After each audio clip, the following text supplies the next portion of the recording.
जब हमारा देश आज़ाद हुआ तब $1 की कीमत थी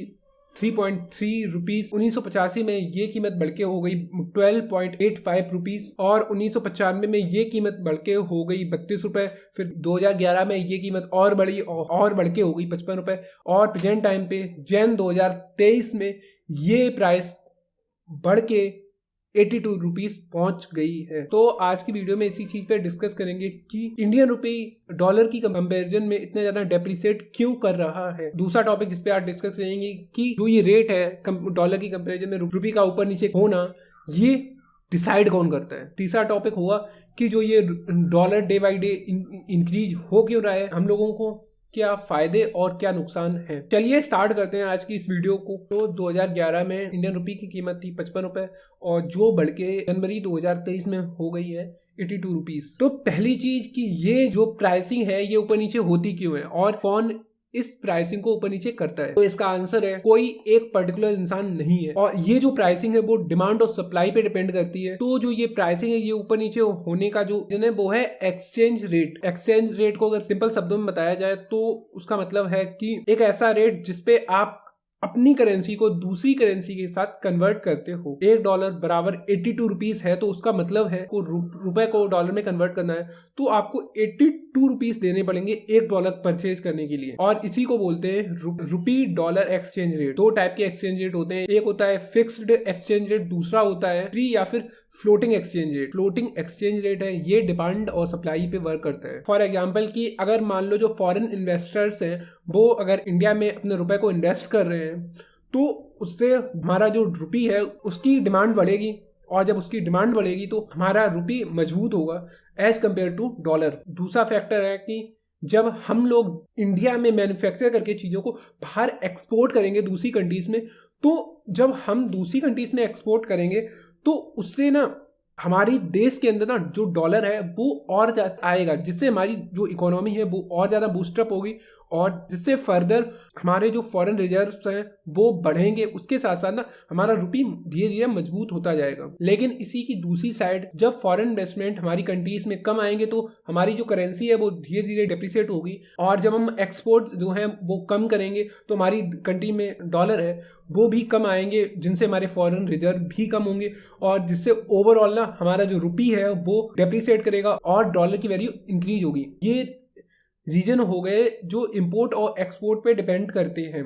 उसके बाद कुछ एक्सटर्नल फैक्टर्स हैं जिनकी वजह से जो इंडियन रुपी है वो बहुत ज़्यादा डेप्रिसिएट कर रहा है, जिसमें से पहला रीजन तो है कि जो डेवलप्ड इकोनॉमीज है जैसे यूएसए, यूके वगैरह, वहाँ पे इन्फ्लेशन रेट बहुत ज़्यादा हाई हो चुका है और इन्फ्लेशन बढ़ने का रीज़न है कि जो कोविड-19 में जो डेवलप्ड इकोनॉमीज थी कोविड की वजह से उनकी इकोनॉमी रुक गई थी। तो उस क्राइसिस को रोकने के लिए वहाँ की जो गवर्नमेंट है उन्होंने जो कोविड रिलीफ फंड के तहत जो वहाँ के जो लोग हैं उनको डायरेक्ट उनके अकाउंट में रुपए भेजे थे और यूएसए ने $5 ट्रिलियन रुपीस खर्च किए थे कोविड रिलीफ फंड के तहत, जिनसे जो उनकी इकोनॉमी है वो बूस्टअप हो सके। और उसी की वजह से जो इन्फ्लेशन है वो इतना ज़्यादा हाई हो गया है क्योंकि जब लोगों के पास इतने सारे रुपए एक साथ आ जाएंगे, लेकिन जो कोविड की वजह से जो मैन्युफैक्चरिंग यूनिट थी वो तो रुकी हुई थी, जिसकी वजह से जो सप्लाई थी वो तो रुक गई, लेकिन लोगों के पास रुपए ज़्यादा आ गए तो लोगों ने खर्चा करना स्टार्ट किया। मतलब सप्लाई थी वो रुक गई और लोगों के पास रुपए जो थे वो ज़्यादा हो गए, तो सेम प्रोडक्ट के लिए लोगों ने बहुत ज़्यादा रुपए खर्च करने स्टार्ट कर दिए, जिसकी वजह से जो इन्फ्लेशन था, जो महंगाई दर थी वो बढ़ती गई। और उसके साथ साथ जो रसिया यूक्रेन वॉर है उसकी वजह से जो डेवलप्ड इकोनॉमीज है यूके और यूएसए वगैरह, वहाँ पे रसिया ने ऑयल और गैसेस देने से इनकार कर दिया, जिसकी वजह से और ज़्यादा जो प्रॉपर सर्विस सेक्टर था वो बिल्कुल रुक गया, जिसकी वजह से फिर जो सप्लाई चेन रुक गई और इन्फ्लेशन धीरे धीरे और ज़्यादा बढ़ती गई। जिससे हुआ क्या कि जो इन्फ्लेशन बढ़ गया और जिस सप्लाई चेन की कमी होने की वजह से जो ग्रोथ रेट है वो धीरे धीरे कम होता गया और जो यूएस इकोनॉमी थी वो रिसेशन की तरफ बढ़ती चली गई। रिसेशन का डर लोगों में आया तो उसकी वजह से जो फॉरेन इन्वेस्टर्स थे उन्होंने जो उनकी जो इन्वेस्टमेंट थी उन्हें रोक दिया और उन्होंने जो डेवलपिंग इकोनॉमीज थी जैसे कि इंडिया वगैरह, वहां से जो अपने रुपए को ना निकाल दिया। जो इतना ज्यादा इन्फ्लेशन बढ़ रहा है और जो यूक्रेन और रशिया वॉर है और जो इतनी ज्यादा ग्लोबल इकोनॉमी में इतनी ज्यादा वॉलेटिलिटी आ रही है, जिसकी वजह से इन्वेस्टर्स हैं उन्होंने अपनी जो रिस्क टेकिंग कैपेसिटी है उसको कम कर दिया और उन्होंने ना जो सेफ इन्वेस्टमेंट ऑप्शंस हैं जैसे कि यूएस गवर्नमेंट के जो बॉन्ड्स हैं या फिर गोल्ड है, वहां पे उन्होंने अपने रुपए को इन्वेस्ट करना स्टार्ट कर दिया एज कंपेयर टू जो पहले वो इंडिया जैसी डेवलप्ड कंट्रीज में अपने रुपए को इन्वेस्ट करते थे, जिसकी वजह से जो इंडियन रुपये है वो डेप्रिसिएट करता गया और डॉलर धीरे धीरे मजबूत होता चला गया। और इसमें कुछ इंटरनल फैक्टर्स भी हैं जिनकी वजह से रुपए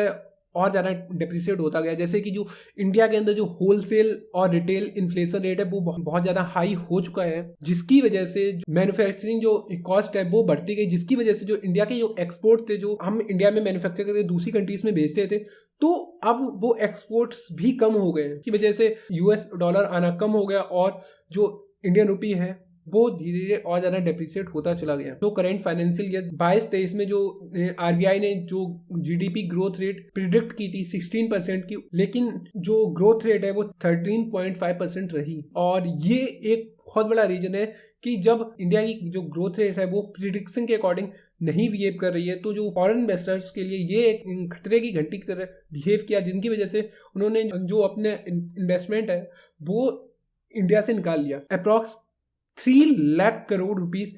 फॉरेन इन्वेस्टर ने फाइनेंशियल ईयर 2022-23 में इंडियन इकोनॉमी से निकाला है, जिसकी वजह से जो इंडियन रुपी है वो डेप्रिसिएट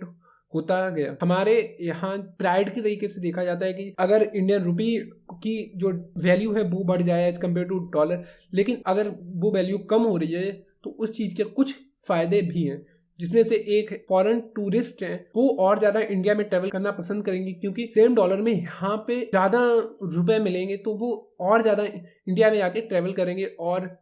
जो बड़ी बड़ी एमएनसीज हैं जिन्होंने दूसरी जगह पे लोन दिया है, वहां पे भी उन एमएनसीज को फायदा होगा, क्योंकि जब उन्होंने लोन के रूप में डॉलर दिया था तब डॉलर की वैल्यू कम थी, लेकिन अब जब उन्हें रिटर्न मिलेगा तो और रुपी डेप्रिसिएट होने का तीसरा जो हमें फ़ायदा होगा वो जो मैन्युफैक्चरिंग सेक्टर है उसमें हम लोगों को बहुत फ़ायदा होगा, क्योंकि जो अब इंडिया में जब इंडियन रुपी की वैल्यू कम हो गई तो इंडिया में जो लेबर्स हैं वो और ज़्यादा सस्ते हो जाएंगे एज कम्पेयर टू जो अदर कंट्रीज हैं जैसे कि चाइना वगैरह। इससे जो हमारा जो मैन्युफैक्चरिंग यूनिट है उसे बहुत ज़्यादा सपोर्ट मिलेगा ग्रो होने के लिए। इसके साथ साथ जो रशिया यूक्रेन वॉर की वजह से जो क्रूड ऑयल की प्राइसेस बहुत ज़्यादा बढ़ती जा रही हैं, तो उसकी वजह से जो इंडियन गवर्नमेंट है वो ईवी को और ज़्यादा प्रमोट कर सकती है। पेट्रोल और डीजल की प्राइसेस बहुत ज़्यादा पिकअप कर रही हैं। ये एक्सटर्नल फैक्टर हो गया, क्योंकि जो क्रूड ऑयल है उसकी प्राइसिंग हम लोग कंट्रोल नहीं कर सकते, लेकिन हम उस चीज़ को कंट्रोल कर ईवीज को और ज़्यादा प्रमोट कर सकते हैं कि जिससे हमारी जो